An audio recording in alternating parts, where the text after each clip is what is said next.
¿Cuántas promesas te han hecho que no se han cumplido? Yo no te prometo un gran sueldo. Te prometo un trabajo fijo. No te prometo que siempre sea como el primer día. Te prometo que nunca te faltarán las fuerzas. No te prometo que todos tus compañeros resistan. Te prometo que se puede llegar hasta el final. No te prometo personas importantes. Te prometo personas que no saben cuánto valen. No te prometo que vayan a hacer caso de lo que digas. Te prometo que querrás repetirlo una y otra vez. No te prometo la comprensión de los que te rodean. Te prometo que sabrás que has hecho lo correcto. No te prometo que te vayan a pedir ayuda. Te prometo que te necesitarán.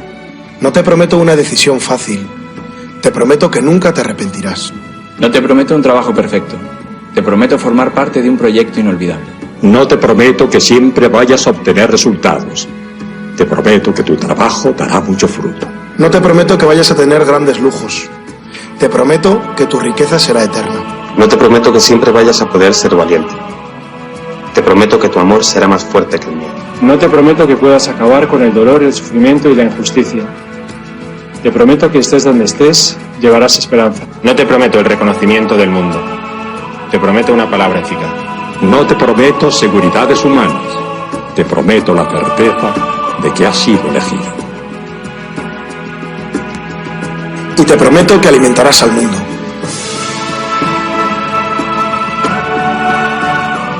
Unirás corazones. Acompañarás a los que sufren. Confirmarás a los que quieren ser fuertes. Experimentarás con ellos la verdadera alegría. Sumergirás a los hombres en la verdad. Y serás sacerdote, testigo de Jesucristo.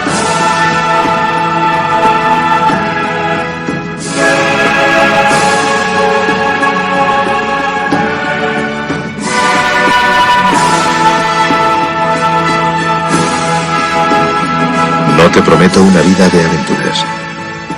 Te prometo una vida apasionante.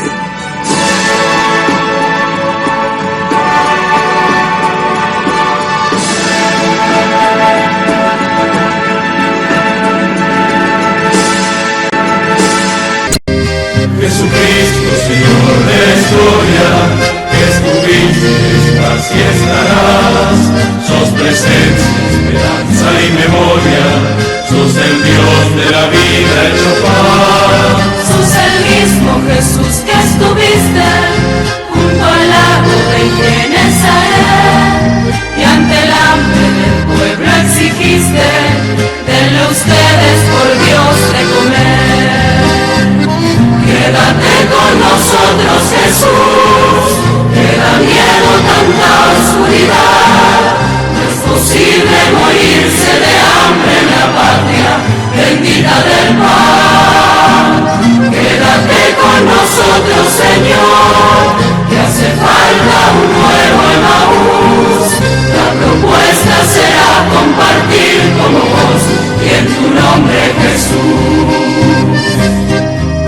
Primitivo ritual de pastores, que fue luego banquete pascual, homenaje de nuestros mayores al Dios vivo de su libertad. Cena santa, signo y profecía, memorial de Jesús servidor, nueva alianza de la Eucaristía, que es misterio de fe y comunión.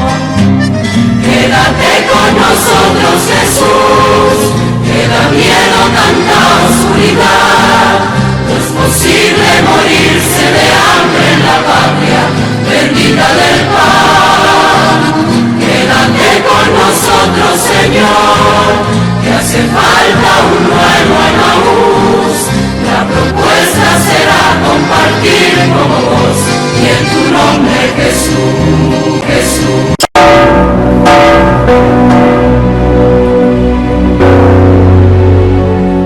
Esta vez quiero contarles una historia que es un reflejo de la iglesia de hoy.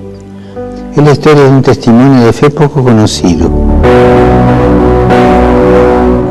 Visitando un campo de refugiados en Lesbos, un hombre me dijo: Padre, yo soy musulmán,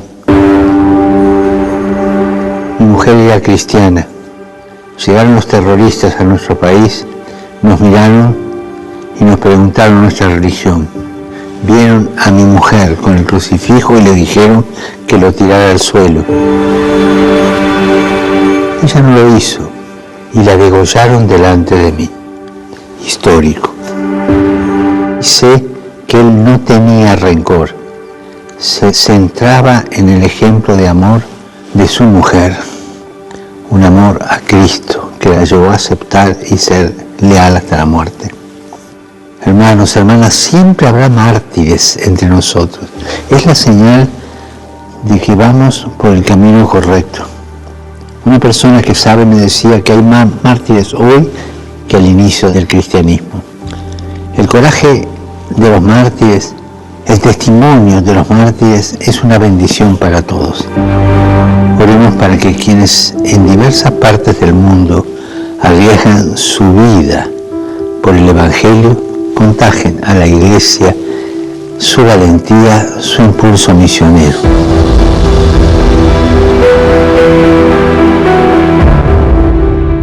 Y abiertos a la gracia del martirio.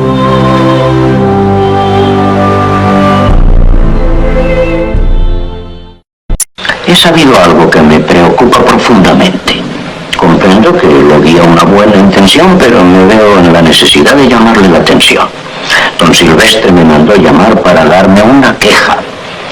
Se trata de que en las primeras lecciones del catecismo les ha metido usted en la cabeza a los niños ciertas ideas que considero altamente perjudiciales. ¿Cómo cuáles, padre? Pues les ha dicho a los chicos que hagan ver a sus padres que el esfuerzo de su trabajo debe estar en proporción al salario. Ah, eso sí. Que si cobran más que trabajan, que cobren menos. Pero que si trabajan más que cobran, pues que cobren más. Y usted sabe que esas teorías ya han empezado a armar líos y que varios obreros se han presentado a don Silvestre pidiéndole aumento en el salario. Ah, pues qué bueno. Bueno, ¿por qué? Pero recuerde usted que se ha de procurar que las riquezas no se acumulen en manos de los ricos y que se repartan entre los trabajadores. Pero eso es comunismo. No, doña Sara. Esa es la encíclica de su santidad Pío XI. Y su santidad Juan XXIII, en su encíclica, dice que los trabajadores deben ganar lo suficiente para tener un nivel de vida verdaderamente humano que les permita sacar adelante a su familia. Pero la forma en que usted lo enfoca puede traer problemas. Pues no lo creo, porque su santidad León XIII, allá por el año de 1891, ya lo decía en su encíclica, que el Estado debe ayudar a la clase proletaria, porque del trabajo y el esfuerzo del obrero salen las riquezas de los estados. Eso lo dijo hace un titipuchal de tiempo y no ha pasado nada. No, si es un error querer acabar con los ricos, hay que acabar primero con los pobres, padre. Eso no lo dice la encíclica. No, eso lo digo yo, porque acabando con la pobreza, pues habrá más equidad en el mundo.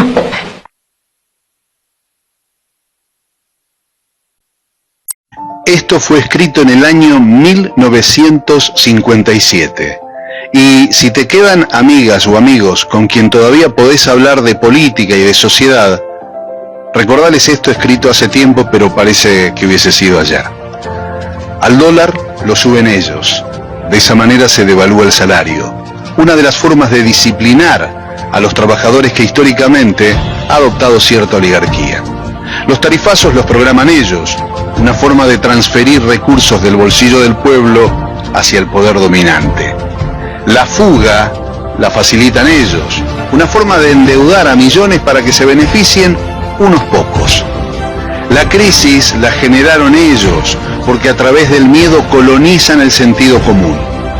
El relato y la mentira lo implementan ellos, para que con la complicidad de los medios nadie sepa la verdad. Es hora que te des cuenta que existe un solo camino. O dejamos que sigan decidiendo ellos, o comenzamos a hacer algo por nosotros. No se trata de cambiar de collar, se trata de dejar de ser perro. Lo dijo Arturo Jauretche, allá por 1957. Que tengas un gran día.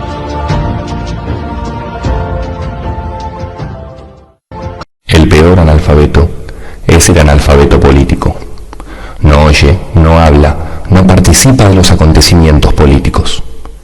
No sabe que el costo de la vida, el precio del poroto, del pan, de la harina, del vestido, del zapato y de los remedios dependen de decisiones políticas.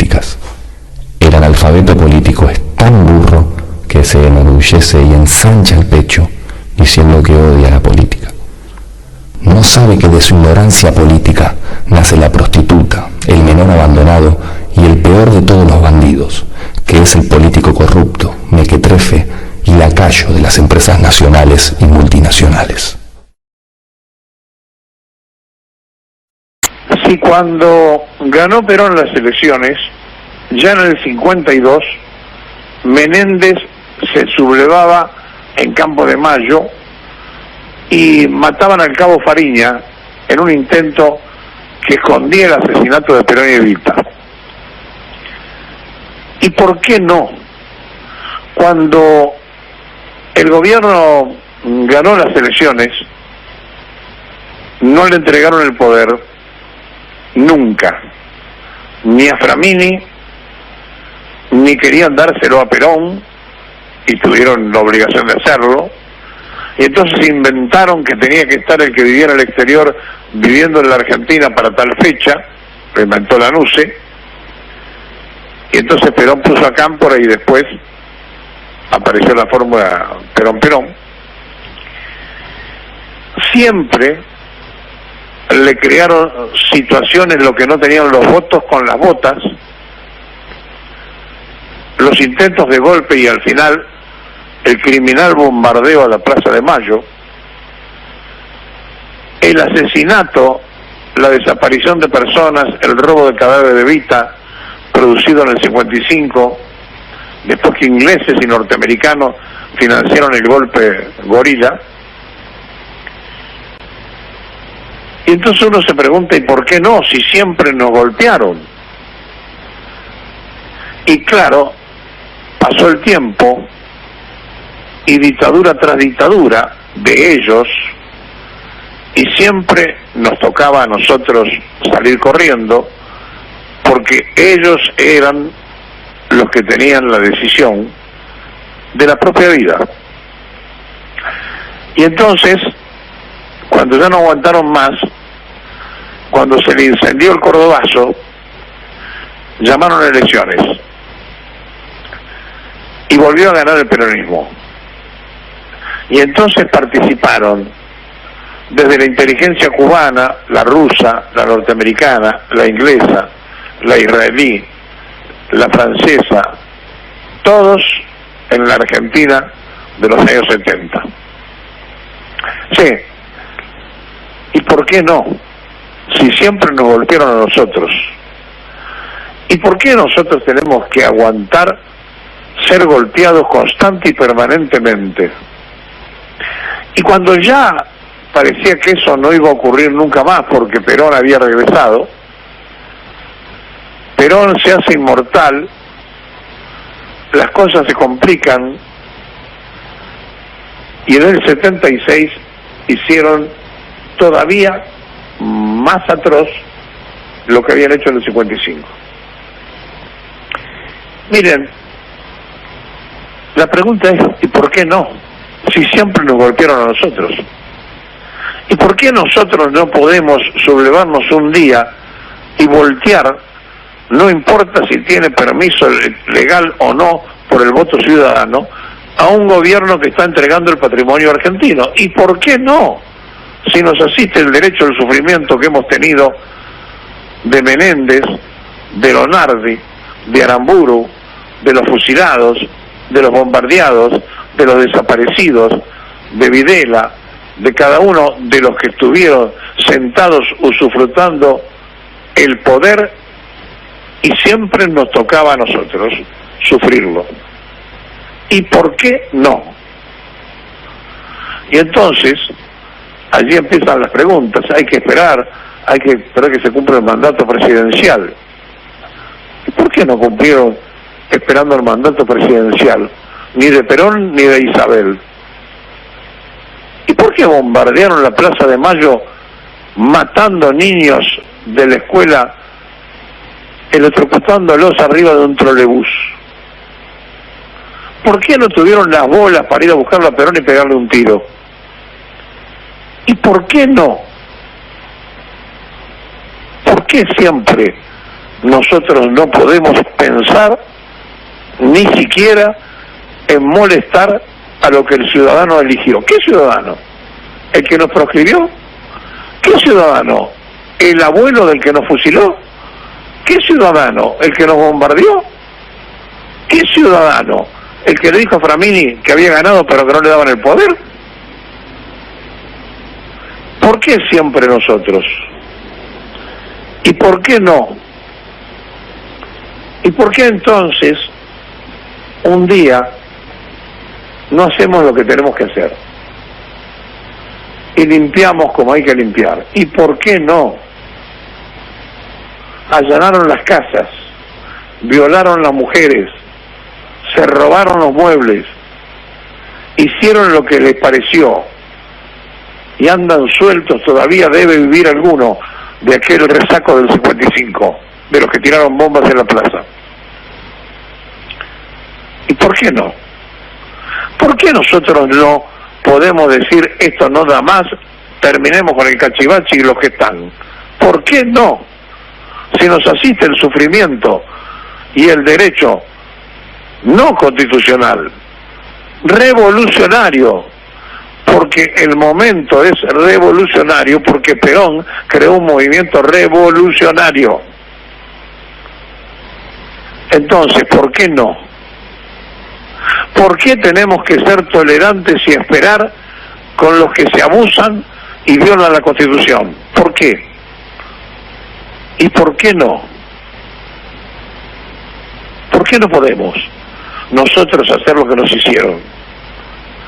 No hay que ser negativo, no tenemos que hacer sufrir al otro, porque Perón dijo primero está la patria, luego el movimiento y por último los hombres. Sí, sí, pero nos tocó siempre a nosotros, general.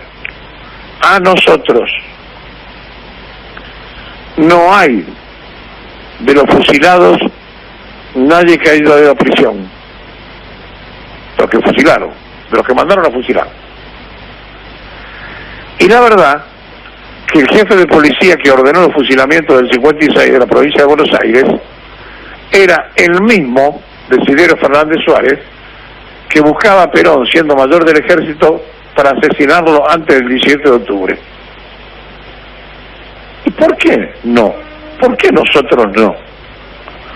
¿Por qué nosotros tenemos que sufrir constante y permanentemente el abuso de la otra ciudadanía y decir que somos democráticos y que respetamos la decisión ciudadana? ¿De quién? ¿De los que nos golpearon? ¿De los que le dijeron a Framini que había ganado pero que no le daban el poder? ¿De quién? ¿Qué decisión ciudadana hay que respetar? ¿Cuál? ¿La de los que votaron y sacaron el 30% y todos los que perdieron se pusieron de acuerdo para ganarle al otro candidato? ¿Qué cosa estamos hablando? ¿En serio estamos convencidos de lo que decimos y hacemos? ¿Y por qué no? Si siempre sufrimos nosotros. Si siempre nos tocó ir presos, ser fusilados, ser violados, manoseados, negados, proscritos. ¿Quién carajo son para hacer eso con sus hermanos? ¿Quién carajo fueron? Entonces, frente a estas cosas, escuchar que hay que ser tolerante, que hay que esperar, que hay que tener paciencia, a uno lo subleva, lo revela, porque no lo tuvieron con nosotros. Nos persiguieron, nos fusilaron, nos bombardearon, pero la gran noticia es que no nos han vencido. Rusia descubre las mayores reservas de petróleo del mundo en un lugar casi imposible de explotar. 511.000 barriles, pues solo un barril les sobra, barriles de petróleo. Yahoo Finance, miren lo que dice al respecto, porque es un descubrimiento importantísimo. Por ejemplo, casi duplica todas las reservas de petróleo de Arabia Saudí. Está en una zona reclamada por Reino Unido y Argentina. Pero bueno, que es como si la reclamo yo. No hay legislación que especifique de quién es ese trozo. Y luego, Han dicho muchas partes, oiga, pero si está prohibido. No, lo que está prohibido es la explotación de los recursos de la Antártida. Aún así, vamos a ver, dentro de la legislación hecha por Occidente, si Rusia la acepta o dice que es muy bonito. Pero que, mira el palo, ¿eh? ¿Lo ves aquí? Mira cómo se pone a explorar. Pum, a explotar. Pum, pum, pum. Petróleo. ¿Qué es lo que ha hecho Rusia? En base a una cuestión científica ha dicho, aquí hay un bicho de petróleo descomunal. Lo quiero. Bueno, todavía no ha dicho lo quiero, pero como si lo hubiera dicho. Porque ha dicho 511.000 barriles. Aquí hay miles de millones de barriles de petróleo. Y la pregunta es, ¿por qué lo sabe? Occidente dice, ¿por qué lo sabe? Porque estáis atostados. Porque están investigando dónde puede haber una fuente de energía que nadie la quiere dentro de 20 años. Esa es otro de los mantras que nos hemos comido durante los últimos años. Trump dijo en la jornada de ayer, si gano las elecciones, la normativa, la ley, la legislación alrededor de que no se pueden fabricar, producir coches de combustión a partir de 2030, como los israelíes con la Carta de Naciones Unidas. Fuera.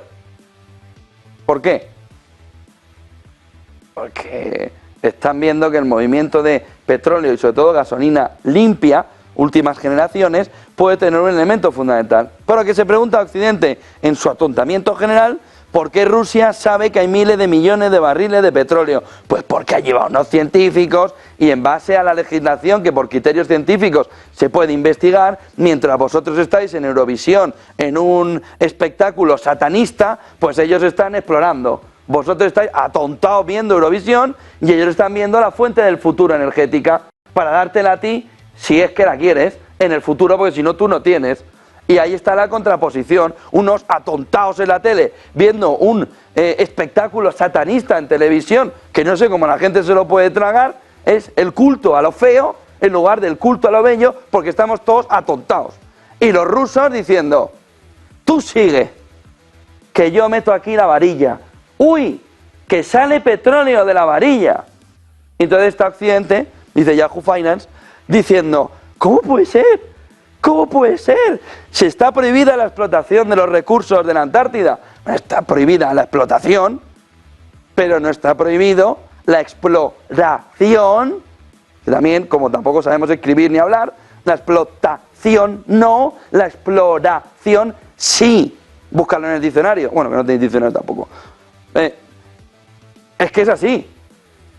Entonces, mientras estamos todos atontados, que si esto, que si lo otro, que si Eurovisión, que si venga, que si lo otro, estos dicen, tú sigue, Chi, meto el palito y lo veo, y Chi le dice, mete el palito y vemos si hay petróleo, y llegan los rusos y dicen, metemos el palito, y ahora tienes a Reino Unido y Argentina diciendo, oye, que esto era mío, y los rusos diciéndole, pero a ver, me dices, ¿dónde está el perímetro de lo tuyo? Que es que no lo termino de ver.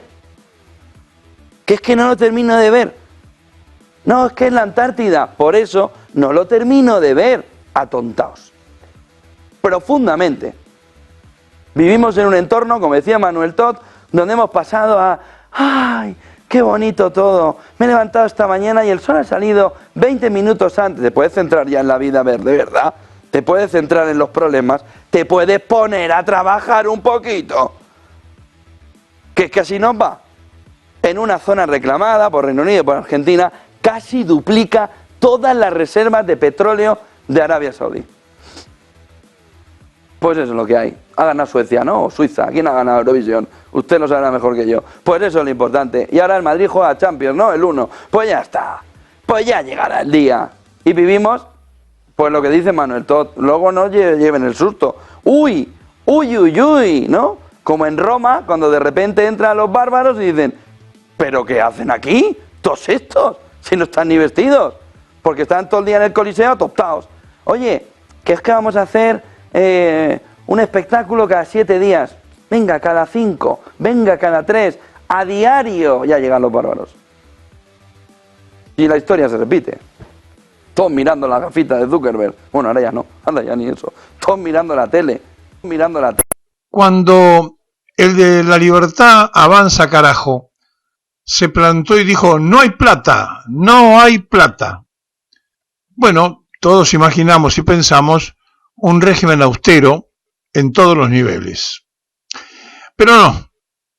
Sexto viaje en el poco tiempo que lleva de presidente, sin que ninguno de ellos tuviese ninguna influencia para el bienestar del pueblo argentino, ni para los intereses de la nación. Es decir, con el dinero suyo, mío y de todos nosotros, él financia gustos personales, visita a sectores políticos que no tienen nada que ver con el futuro de la Argentina, se emparenta y se complica a la Argentina en sus relaciones exteriores y produce un verdadero gasto insólito de dinero. Pero nadie le pide explicaciones, nadie le dice que disfraza los viajes, pero que son personales, con la plata suya, mía, y después dice no hay plata, y que entonces, en este sexto viaje que hace el presidente al exterior, no tiene ninguna lógica, ningún beneficio para el país y solamente especulaciones de tipo personal, que pagamos todos. Y esto pasa en el medio de una crisis profunda. Esto pasa cuando las empresas privadas echan trabajadores. Esto pasa después que con cara de satisfacción el cachivache echaba gente del Estado y decía no hay plata. Sí, no, claro, plata no hay. Porque toda la que había la acaparó en su proyecto miserable, la tienen ellos y la gasta como le parece. Y entonces, haciendo un nuevo viaje que, repito, no tiene nada de aporte al Estado argentino, pero nadie le pide explicaciones, nadie en el Parlamento lo llama a declarar por este tema. Y ayer, mejor dicho, antes de ayer, cuando estuvo el jefe de gabinete en el Parlamento, explicaba los viajes del presidente. Ninguno de esos viajes son viajes de Estado. Pero no importa, todo se disfraza, todo se maquilla, y el cachivache con su plata, con mi plata, con la plata de todos nosotros, se da gustos personales y hace cuestiones individuales que no son de Estado y pagamos todos los argentinos. Bueno, otra vez, la vicepresidenta está a cargo de la República. Y otra vez se da una situación que pocos han observado, pero que si imaginariamente el Senado le hubiera dado despacho a la ley cachivache, que ellos llaman ley base, el voto, si hubiera tenido que desempatar, de la presidenta del Senado, no se podría hacer porque está en ejercicio de la presidencia. Entonces, estamos a merced de caprichosos, de insólitos y determinantes funcionarios que toman la plata que no hay para usted, para mí, para nosotros, pero que sí hay para ellos, para darse gustos personales, satisfacciones políticas individuales y concurrir no en un viaje de Estado, sino en un viaje para ver a la tercera fuerza política de España. Todo un verdadero mamarracho. Entonces uno se tiene que detener y se tiene que preguntar ¿por qué no hay pedidos de investigaciones en estas cosas? ¿Por qué cuando estuvo el jefe de gabinete en el Congreso no le preguntaron, bueno, pero esos viajes, ¿qué encerraban para el Estado argentino? ¿Qué cosa traía de beneficio para el Estado argentino? No. Uno de esos viajes se le ocurrió ir a ver una logia en Nueva York. Otro de esos viajes fue para hacer un discurso donde le dijo al mundo que estaban todos equivocados y que el capitalismo, así como estaba, iba hacia el socialismo, y todos se quedaron mirándolo. Pero ninguno de ellos de beneficios ni de viaje de Estado. Eso sí, los pagamos todos los argentinos. Este privatista que vino para destruir al Estado, gasta toda la plata del Estado que puede y lo hace a satisfacción, para darse gustos personales. Bueno, así estamos, vamos saltando de árbol en árbol, como los simios, y ahí estamos mirando para ver si hay alguna migaja, a ver si podemos picotear en algún lugar. Por lo menos es la sensación que tenemos de aquellos que se arriman al proyecto del cachivache. E inmediatamente cuando digo todo esto me aparece el apellido de Scioli, pero hay muchos Sciolis que están en el gobierno y otros que quieren entrar al gobierno. Y mientras tanto, esto que no es un gobierno sino un desgobierno, todos los días le renuncian personas del proyecto libertario. Todavía tienen una enorme cantidad de cargos sin cubrir porque no tienen a quién poner. Y porque están a la búsqueda de incluir gente que pueda coincidir con ellos, pero no le quieren dar el juego al PRO para que Macri no avance y lo vuelva a tener prisionero al principal empleado público. Vivimos un tiempo de penumbras, de confusiones, de, yo diría, preocupación constante y permanente por la posibilidad de tener alguna satisfacción en el bolsillo, y para no ser menos, la justicia de la ciudad que había dicho no se puede aumentar el SUTE, al otro día cambió el parecer y el SUTE va a aumentar. Y todo aumenta, la luz, el gas, el transporte, pero lo que no aumenta es el salario. Y todo aumenta y todo se amplía en el gasto personal de los funcionarios que llegaron para destruir el Estado, viviendo de ese Estado que quieren destruir. Un viaje más, sexto viaje de Milei al exterior. Más de un viaje por mes. ¿Para hacer qué cosa? ¿Para cumplir qué función de Estado? ¿Para resolver cuál problema de los argentinos? ¿Nadie le va a pedir nunca una explicación? ¿Nadie le va a decir a este privatista, anarquista empedernido que usa al Estado que quiere destruir para financiar sus gustos personales? ¿Nadie se lo va a decir? ¿Por qué no lo hace con su propio bolsillo? Si total, el Estado ¿para qué está? Es de una increíble caradurez y es de un tremendo cinismo el aguantar a la prensa canalla tratando de justificar lo que hace el cachivache. Pero es mucho más duro y mucho más difícil que no haya uno solo de la oposición que pida explicaciones para saber por qué gasta lo que gasta de todos los argentinos si no hay plata en cuestiones absolutamente personales y la hace pasar como cuestiones de Estado, lo que es un delito, porque va por una invitación de la tercera fuerza política de España. Pero lo paga usted, lo pago yo. Ahora, eso sí, no hay plata. Para usted y para mí, para nosotros.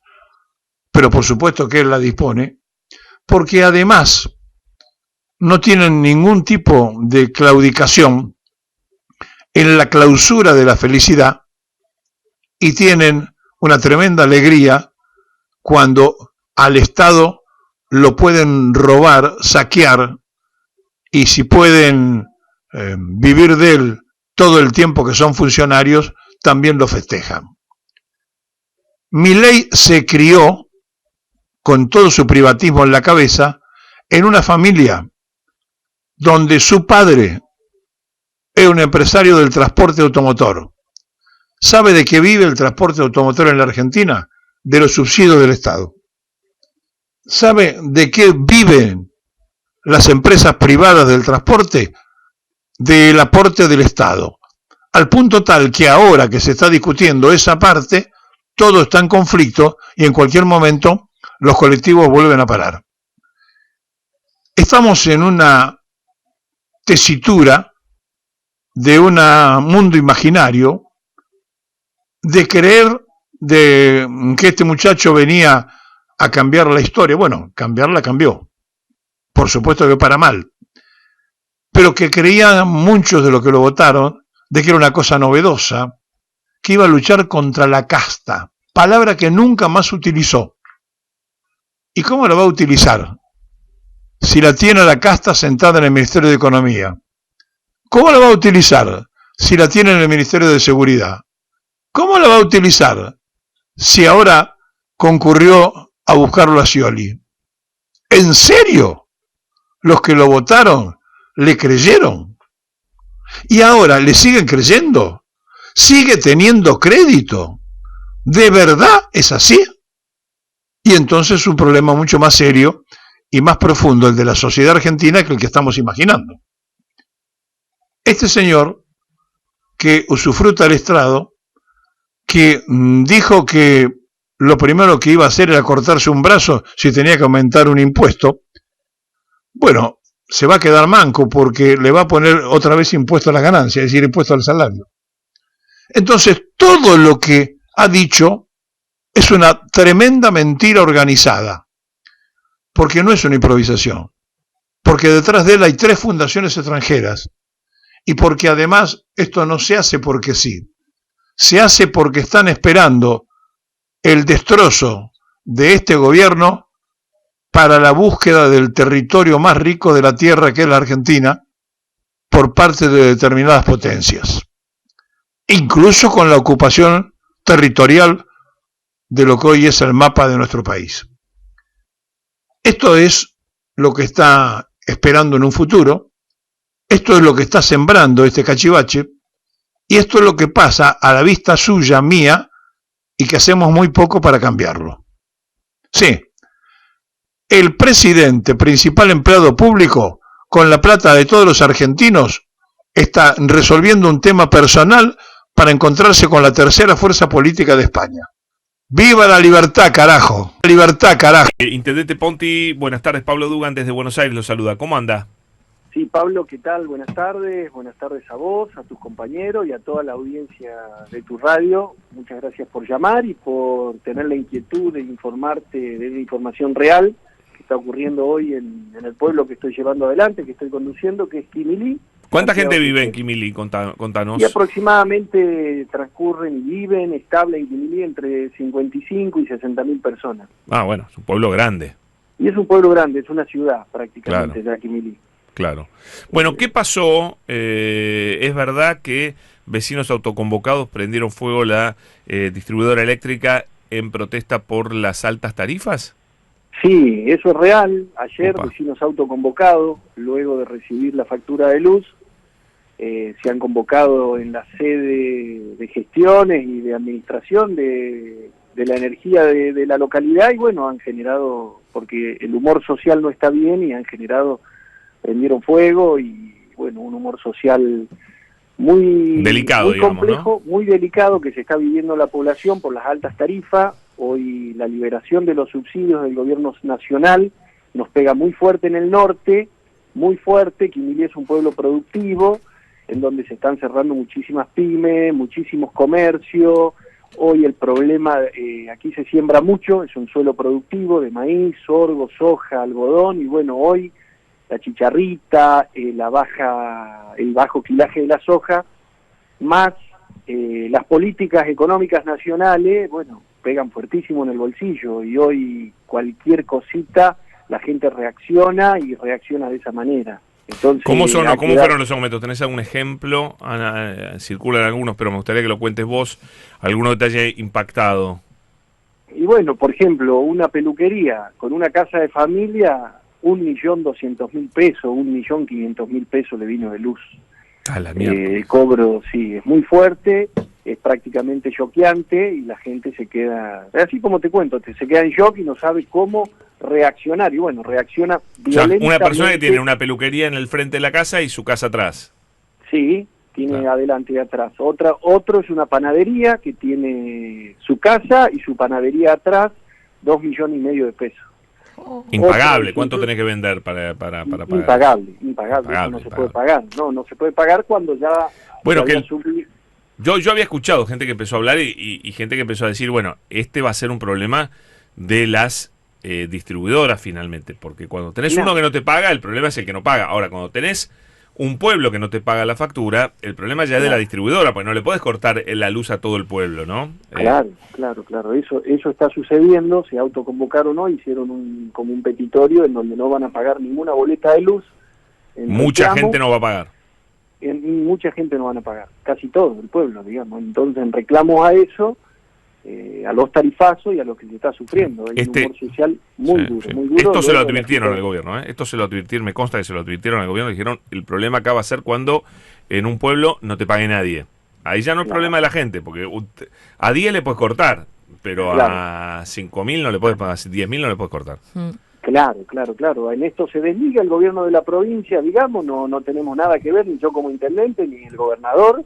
Es una cuestión nacional. Pero esto finalmente ustedes lo van a tener que transmitir, porque van a ser los interlocutores ustedes tarde o temprano. Estoy aclarando, mañana voy a salir en la radio local, es una política nacional, es quita de subsidios, es el Estado ausente. Ahora se da cuenta que el Estado tenía que estar presente y la gente se da cuenta. Sí. Mucha de esa gente lo acompañó a este modelo pensando en una esperanza, a este gobierno neoliberal de extrema derecha.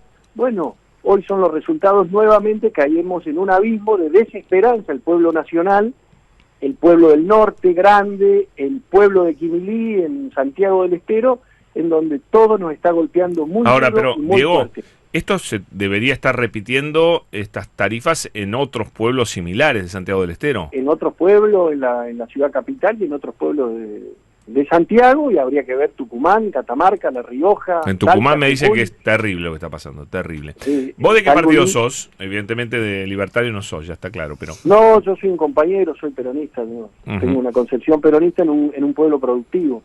¿Y tenés Soy diálogo médico. con el gobernador de la provincia? Sí, diálogo fluido y muy cercano. ¿Y qué te dicen? Mañana, el lunes, nosotros ya brindamos en una oficina para ver detalladamente los reclamos de la ciudadanía. A ver cómo están, qué pasó, cuánto les vino, hacer algo más para tener otras justificaciones más públicas y con firma para ver qué medidas se toman en base a esto, digamos, qué medidas políticas tomamos, ¿no? Qué medidas de ayudas políticas llevamos adelante en base a esta locura tarifaria. Claro, pero esto así no puede seguir, esto Y va, no se va al puede desastre, seguir, ¿no? va a ser, esto va a generar un silencio terrible en el pueblo, la gente peligra la mano de obra, peligra el cierre total de las cosas. Soy médico, soy oftalmólogo, tengo una clínica de ojos. En una clínica de ojos yo no tengo un cortacierro, no corto carne, me vino 800.000 mangos. ¿Qué hago yo? Más las 2 secretarias y otros 2 ayudantes que tengo, 4 tipos laburando, como yo costeo la clínica de ojos. Y así todas las clínicas, escuché clínicas de Capital, de Santiago Capital, estamos hablando de la salud, lo más sensible que tiene la población. Que se te cierra una peluquería, bueno, es un daño terrible en la parte económica de un gobierno neoliberal, de extrema derecha, que genera políticas totalmente antipueblo, pero que te empieza a cerrar las clínicas privadas, cuando el Estado está ausente en el hospital, hoy como lo plantean ellos, porque un chico va al hospital, hoy no se están operando, se están trasladando las cirugías, no hay insumo. Bueno, Claro. es muy grave la situación en el interior de la Argentina, es muy grave la situación en la provincia de Buenos Aires, tengo colegas y tengo compañeros, lo mismo en la capital federal. Bueno, es grave la situación, y es grave la situación en salud que se está viviendo. Diego, Sí. ¿cómo te va? Buenas tardes, mi nombre es Paula ¿Qué tal? Marusic. Pienso mientras te escucho que si bien es cierto que conducís un municipio, los problemas a la larga se terminan nacionalizando, ¿no? Lo que estás viviendo ahí justamente con la concesionaria eléctrica. ¿Cómo crees que tendría que actuar Santiago del Estero respecto de la ley bases, teniendo en cuenta también esto que se ha dado de, bueno, los patagónicos están más en contra, por ejemplo, de la reversión de ganancias, pero los del norte estarían un poco más a favor? Esto tiene que ver más con el paquete fiscal, pero ¿se le puede dar esas herramientas al gobierno que dice necesitar? ¿Eso implica darle gobernabilidad o no se le puede acompañar con nada? ¿Cuál es tu mirada? No se lo puede acompañar. Nosotros los 7 diputados nacionales de Santiago no acompañaron en diputados y creo que es la misma línea en senadores. Nosotros no le podemos dar herramientas para que nos sigan castigando. Ya lo vivimos a este modelo y vino a terminar lo que Mauricio Macri no hizo, vino a terminar con ese odio al interior, con ese odio al federalismo. Uno no puede votar a favor de la ley base, no puede votar, no. Desconozco, te soy sincero, desconozco la línea de nuestros senadores, son todos compañeros, desconozco, pero yo creo que no vamos van a votar en contra, por lo que decís, ¿o no? No acompañamos al diputado y no vamos a acompañar ahora, lógicamente, ¿no? Porque es seguir... Diego, pero no me quiero correr del tema de electricidad porque me parece que de lo pequeño a veces aprendemos mucho más, y no es tan pequeño, esto va a generalizarse. Insisto, esto se lo advirtieron al gobierno, esto va a ser un problema muy serio para las distribuidoras, que además, acuérdense, las distribuidoras también están en esta cadena de pago rota, que ahora se va a romper de los dos lados, digamos. Esto es un quilombo total y completo, Perdón, Diego. Es muy duro, es la energía, es la electricidad, es lo que vivimos y es lo que mueve al país. Y en esto estamos teniendo problemas, y yo ya te remarqué, te hice un análisis o algo directo con la salud. O sea, se van a empezar a morir los pacientes, a eso vamos. Vas a tener gente en la calle como una pandemia. Sí. Ya lo vivimos en ese momento en otros países, en Brasil. Bueno, hoy por la luz, porque las clínicas se van a cerrar. O sea, va a haber todo un desastre, pero gigantesco. Es real porque no tienes el dinero, hoy no hay plata. O sea, como dice este tipo, ha soltado el financiamiento, ha sacado los subsidios, ha dejado de emitir dinero, que la política económica desastrosa que lleva adelante duele un montón, y bueno, se vio reflejado en el humor social y se vio reflejado en que tomaron... Pero para vos, ¿sentís que los pueblos como el tuyo se van a empezar a morir? Y realmente, esto es como sacarle el tren. Cuando le sacaron el tren a este pueblo, nos sacaron el tren, esa vez de la privatización de los trenes, y han muerto los trenes, y han muerto los pueblos del interior, Pablo. Bueno, esto es lo mismo, ahora nos van a sacar la energía, vamos a estar con un mechero. O sea, ¿en qué estamos viviendo? ¿Qué queremos de nuestra Argentina y de nuestra patria? ¿Qué estamos pensando? ¿Qué está pensando este gobierno en tener tanto, en generar tanto odio hacia el interior? Nosotros vivimos aquí, somos seres humanos, no puede generar este tarifazo y tener una visión sesgada de la Argentina y no conocer.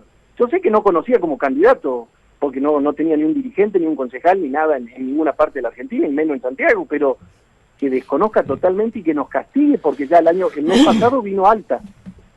Febrero, marzo, bueno, ahora ya es invivible. Está clarísimo, Diego. Yo te agradezco. Para mí este es un antes y un después. Me parece que lo que pasó acá nos está marcando una realidad mucho más grande y muy, muy grave. Lo tomamos muy en serio esto. Muchas gracias.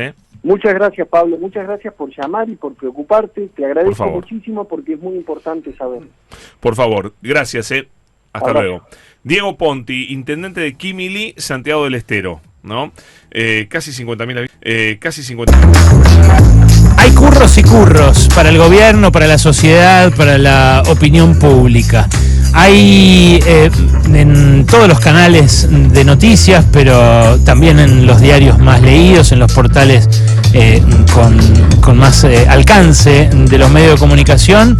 Hace días, páginas y páginas, minutos y minutos sobre el supuesto curro de las organizaciones sociales con la ayuda que recibían los comedores, que dejaron de recibir en este último tiempo desde que asumió Javier Milei, y con los planes Potenciar Trabajo, que se inflaron mucho durante el gobierno anterior y con los cuales, dice ahora esta catarata de información que fluye desde el gobierno hacia estos medios, al parecer algún delegado, alguna referencia de tercera línea, extorsionó a otros pobres para anotarlos o no en esos programas sociales, en esas listas de programas sociales.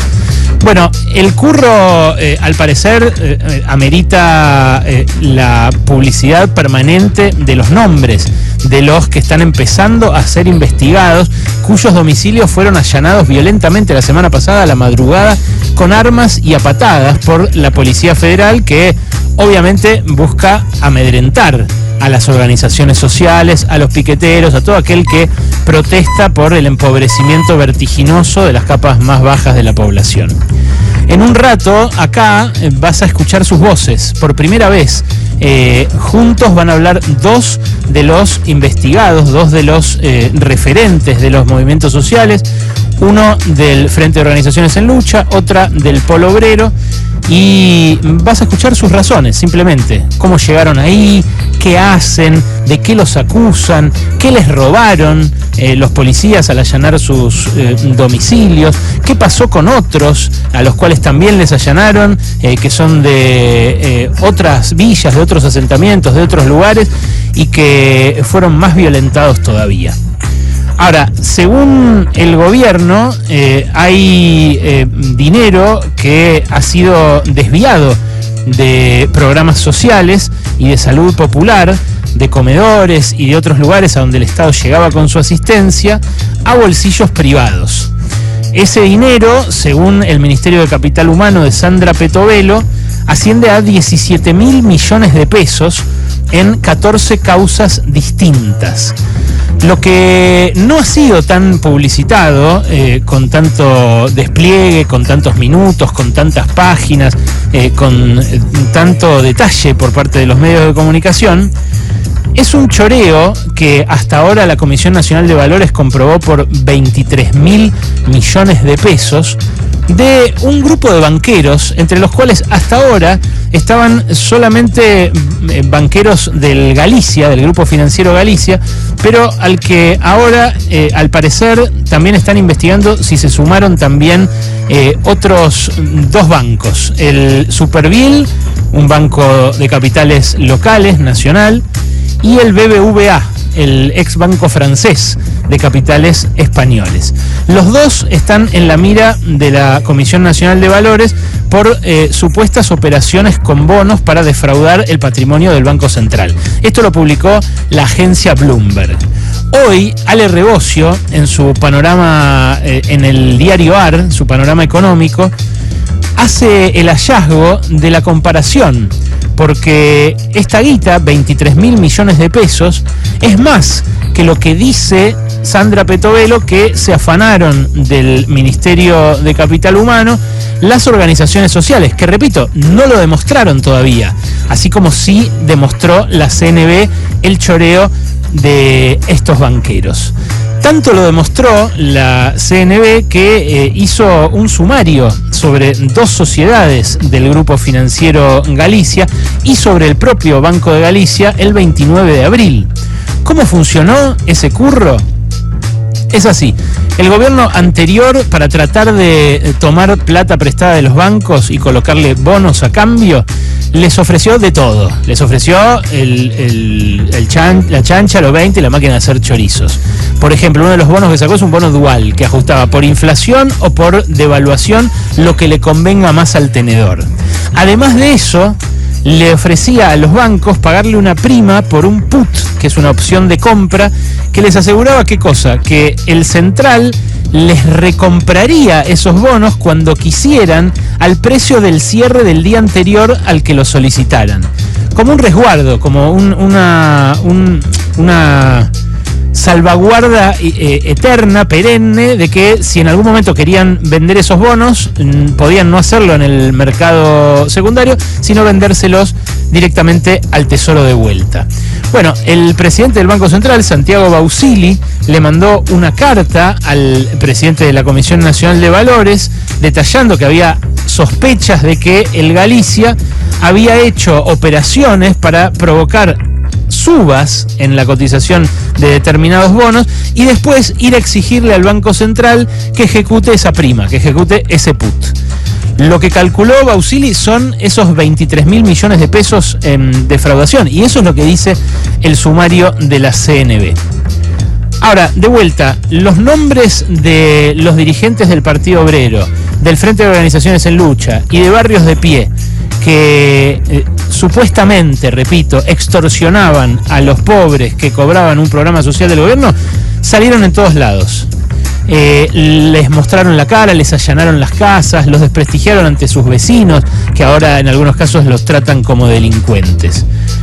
¿Dónde viste vos los nombres de los banqueros del Galicia? ¿Los viste en algún lado? Bueno, están sumariados por cifras mucho mayores que la de cada uno de estos dirigentes sociales. Uno es Pablo León, que renunció al Galicia después del escándalo. Otro es Gastón Bourdieu. Otro es Tomás Brown, de una de las familias dueñas. Los Escasani, los Brown y los Ayerza son los dueños del Galicia. Otra es María Elena Casasnovas. Otro es Rodolfo Christoffersen. Otro es Javier Esquera. Otro es Antonio Garcés. Otro es José Luis Gentili. Otro es Juan Carlos Laflito. Otro es Guillermo Pando, otro es Miguel Ángel Peña, otro es Ignacio Sagués, otra es María Fernanda Saliú, otro es Raúl Seoane y el último es Omar Severini.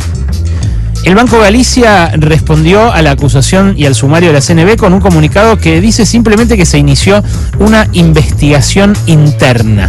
Pero el mérito, de vuelta de nuestro compañero Ale Rebocio, que trabaja acá con Reinaldo en La Inmensa Minoría, es haber expuesto no solo estos nombres, sino también la dimensión de un curro y la dimensión del otro supuesto curro. Porque es muy obvio que la propaganda que están haciendo esos medios de comunicación favorables, adictos al de Javier Milei, vaya a saber si por guita o por simple simpatía política, es estigmatizar a los movimientos sociales para después sacarles la guita. Lo mismo que pasó con el FISU, cuando dijeron que Juan Grabois se había choreado de un fideicomiso, después todo quedó medio en la nada, no hubo avances en la investigación, pero la semana siguiente le sacaron todos los fondos a ese fideicomiso. Bueno, es tan hiriente, tan lacerante lo que está haciendo el gobierno, su política económica para los sectores más pobres, que encima sacarles la asistencia social, que es lo que requiere el ajuste del que se jacta Milei, el superávit primario y financiero del cual ayer volvió a sacar pecho Caputo, que necesitan ese desprestigio para avanzar. Porque en los barrios sabe la gente que nadie se enriqueció, que sobre todo estos que siguen viviendo ahí porque hicieron eso, dedicar su vida a intentar combatir el racismo, mejorar un poco la cohesión de nuestra sociedad que se está rompiendo hace muchos años. Bueno, lo que necesitan es que el resto de la sociedad, los que no los ven, crean que son delincuentes. ¿Por qué? Bueno, para cubrir en parte a los verdaderos delincuentes, a los de cuello blanco, a los que nadie señala, y para justificar también políticamente un ajustazo tremendo de cuyas consecuencias recién nos estamos empezando a enterar. Este texto escrito anoche de Adolfo Aristarain. Gracias a un grupo lamentablemente numeroso de imbéciles, escribe Aristarain, ignorantes y zombies que una vez votó a Macri y ahora a su bufón Milei y a toda la banda de rufianes que los acompañan, se entregó el gobierno y la administración del país a una banda organizada que no tiene ideología, que busca solo sacar provecho y rematar las industrias, los minerales, todo lo que puedan, sin límite. No tienen mucho tiempo, no lo necesitan, no quieren el botín, solo buscan el porcentaje que los patrones les dejarán en Panamá. Creo que se van a escapar en mayo, después de arrasar con el país. No son piratas, que no tenían patrón, son corsarios. Trabajaban saqueando territorios y tenían patente para navegar por el curso del mar que eligieran. Pagaban la parte convenida a los imperios y se quedaban con su parte. No tenían patria, solo dueños. No hay que darles tiempo, hay que ganar la calle, escribe Adolfo Aristarain. El paro de la CGT tiene que ser por tiempo indeterminado hasta que caiga el gobierno. Adolfo Aristarain. Adolfo. Pueblo que escucha, únete a la lucha. Pueblo que escucha, únete a la lucha. Pueblo que escucha, únete a la lucha. pueblo que escucha, únete a la lucha, pueblo que escucha, únete a la lucha, pueblo que escucha, únete a la lucha, pueblo que escucha, únete a la lucha, pueblo unido, nunca vencido, pueblo unido, nunca vencido, y luche, luche, luche, no deje de luchar, y luche, luche, luche, no deje de luchar, por un canto de obrero, obrero y popular, y luche, luche, luche, no deje de luchar. Pobre el pobre que no luche, siempre callado nomás, le han de robar su guitarra, nunca más ha de cantar, y luche, luche, luche, no deje de luchar, y luche, luche, luche, no deje de luchar, por un canto de obrero, obrero y popular, y luche, luche, luche, no deje de luchar. Pueblo que escucha, ¿qué cosas tiene mi pueblo que no las puedo callar? Cualquiera viene y le ofende y él calladito nomás. Pero guarda al que trampea, pero guarda al que le miente, porque mi pueblo no es tonto, porque mi pueblo es valiente, porque mi pueblo algún día cuando la sangre reviente habrá de salir cantando con un fusil en la frente, y entonces no habrá más niños durmiendo bajo los puentes, ni obreros, ni campesinos, siempre apretando los dientes, porque mi pueblo es de machos y nadie me lo desmiente. Y luche, luche, luche, no deje de luchar, y luche, luche, luche, no deje